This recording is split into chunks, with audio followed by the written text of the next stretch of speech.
5 जुलाई विश्व सिंधी पकोड़ा दिवस ते पूरे विश्व जे सिंधियुनि खे लख लख वाधायूं।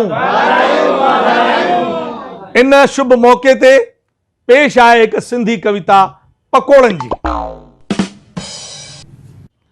बरसात अचे थी त याद अचनि था पकोड़ा, बरसात अचे थी त याद अचनि था पकोड़ा, टमाटनि जा, पटाटनि जा, अंबड़ीअ जा, मेहन जा, सना बसरनि वारा ऐं मिर्चनि जा थोड़ा थोड़ा याद अचनि था पकोड़ा।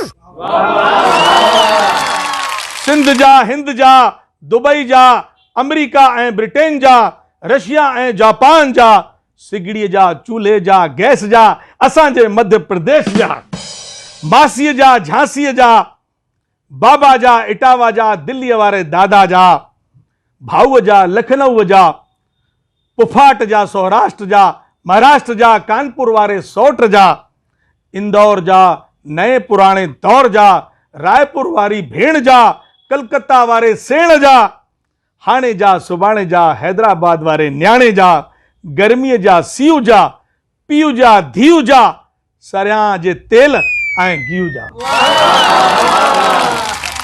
कुर्ते ऐं पैजामे जा, उल्हासनगर वारे मामे जा, कुर्ते ऐं पैजामे जा, उल्हासनगर वारे मामे जा, बिलासपुर ऐं पालीअ जा, घरवारीअ ऐं सालीअ जा। सालीअ जा कीअं ठहंदा भाऊ पकोड़ा?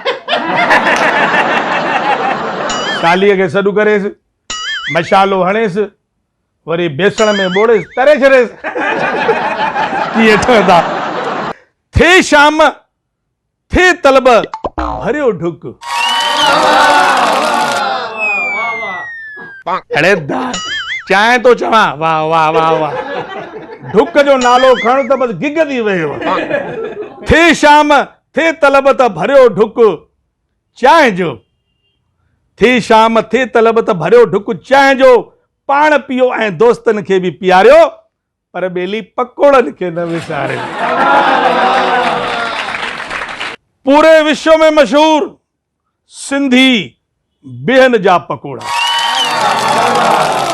पूरे विश्व में मशहूर सिंधी बिहन जा पकोड़ा, जे खारायो कंहिं मिट माइट खे त मंगिजी वञनि वारनि वारा ऐं ठोड़ा,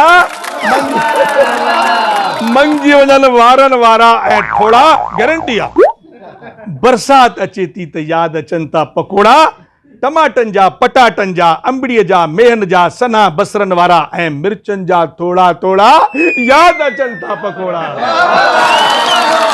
सिंधी ॻाल्हाईंदा रहिजो, सभई प्रेम सां चओ जय झूलेलाल।